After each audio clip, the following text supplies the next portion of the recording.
The rain was merciless, hammering down on the quiet street in front of the Grand Seoul Hotel, drenching the pavement until it reflected the neon lights like a fractured mirror. The city was alive with noise, distant sirens, the rumble of buses, the muffled chatter from a nearby cafe, yet outside the hotel's private side entrance, it felt as if the world had been muted. Han So Hee stood there, her long hair plastered against her cheeks, her beige coat heavy and darkened by the downpour. She clutched the strap of her handbag so tightly her knuckles turned pale, but her eyes never left the glass doors of a hotel. Each time they opened, her heart jolted, but it was never him. Not yet. For weeks, whispers had swirled online about Park Seo Joon's return to Seoul, but no one knew when, no one knew how. Industry insiders claimed his schedule in Europe was still packed, that he wouldn't be back until next month. She had told herself she believed it. And yet, here she was, standing in the rain without an umbrella, like some part of her had known this was the night. A sleek black sedan slid to a stop at the curb, its windows fogged from the inside. For a moment, nothing happened. Then the door opened, and he stepped out. Park Seo Joon, taller than she remembered, his hair slightly longer, wearing nothing but a dark shirt and jeans as the rain soaked through almost instantly. He didn't rush at first.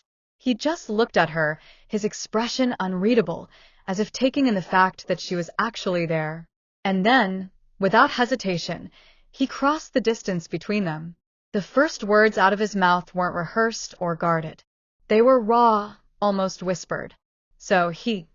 Her lips parted, but no sound came out. It wasn't until he was close enough for her to feel the heat of his breath against her rain-cooled skin that she finally spoke. "You're back." "I couldn't not come to you first," he said, his voice catching on the last word. "I don't care who's watching." Across the street, the faint glow of a phone screen lit up, recording every second. The first grainy clip would hit social media within minutes, the caption reading simply, "Park Seo Joon is back, and with Han So Hee." But in that moment, neither of them noticed. His hand twitched, as though he wanted to touch her, but stopped. "You've been here long?" "An hour," she replied. "Maybe more." He closed his eyes for a second, shaking his head. "You shouldn't have waited like this. You shouldn't have left like that," she said, and though her voice was calm, there was an ache in it that hit him harder than the rain ever could. A silence stretched between them, broken only by the sound of water running in the gutters. Then, without another word, he reached for her hand.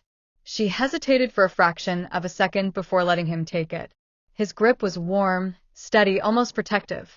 "Come with me," he said, glancing toward the hotel's side door. They slipped inside, bypassing the lobby entirely.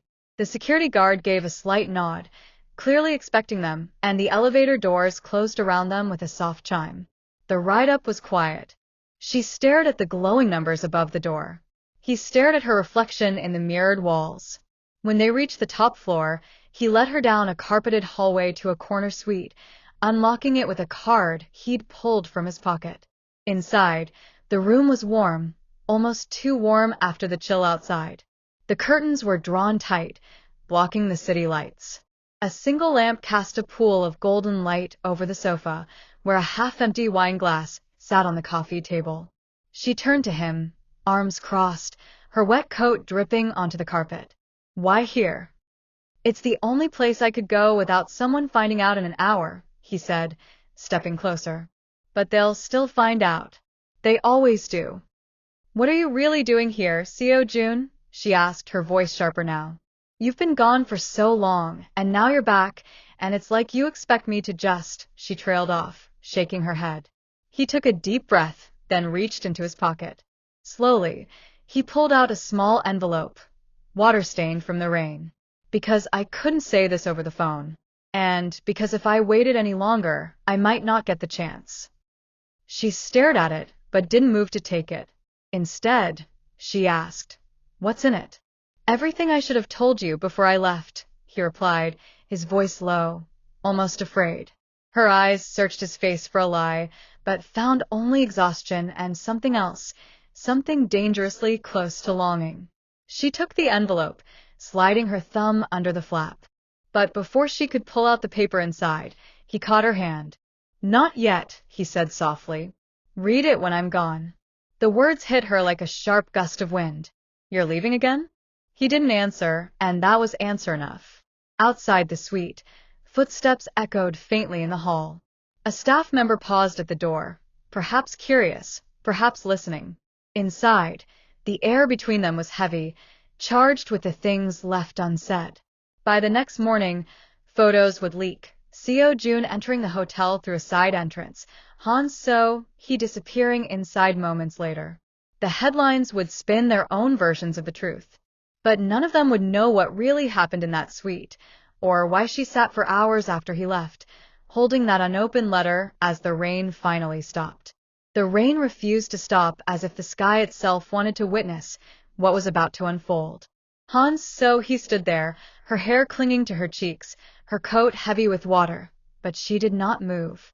She only stared at the man walking toward her, the man she thought she would never see again. Park Seo Joon's steps were hurried, but not careless. Every movement felt deliberate, as if he had been running toward this moment for months. Cameras flashed from the shadows, but he did not look away from her even once. He stopped just inches away, his breathing unsteady, not from the run but from the weight of what needed to be said. "You shouldn't be here," she whispered, her voice trembling, though it wasn't from the cold. "I know," he said, his tone heavy, "but I couldn't stay away after I heard what happened." Her eyes flickered, the kind of flicker that hides a storm behind it. "You heard?" "Yes," he said softly, as if speaking any louder would break her. "That you've been waiting for me, even after everything." For a moment, neither spoke. The world shrank to just the sound of rain and the unspoken history between them. Then, from somewhere down the street, a paparazzo's voice cut through the air. "What happened inside the hotel?"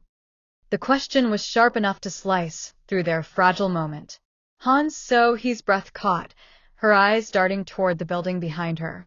The luxury hotel towered above them, its golden lights glowing in the misty rain. Something in her expression shifted. Guilt, fear, maybe both.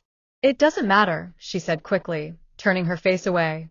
But Park Seo Joon reached for her arm, stopping her before she could leave. "It matters to me," he said. His eyes searched hers like they were chasing the truth. "What happened in that room? Why were you alone out here?" For a heartbeat, she looked ready to tell him everything. But then the door to the hotel opened, and a man in a black suit stepped out, his gaze locked on them. The air changed instantly. Park Seo Joon stiffened, as though he recognized the man. "Han So," he took a deep breath. "If I tell you, you'll never forgive me," she said, almost pleading. "Try me," he replied. Before she could speak, the suited man walked toward them. The rain slid down his face, but his expression was cold, unreadable. "Miss Han," he said, his voice even. "You left something upstairs. We should talk inside." Park Seo Joon's jaw tightened. "She's not going anywhere with you." The man didn't flinch. "You might want to hear what's on that flash drive before making demands."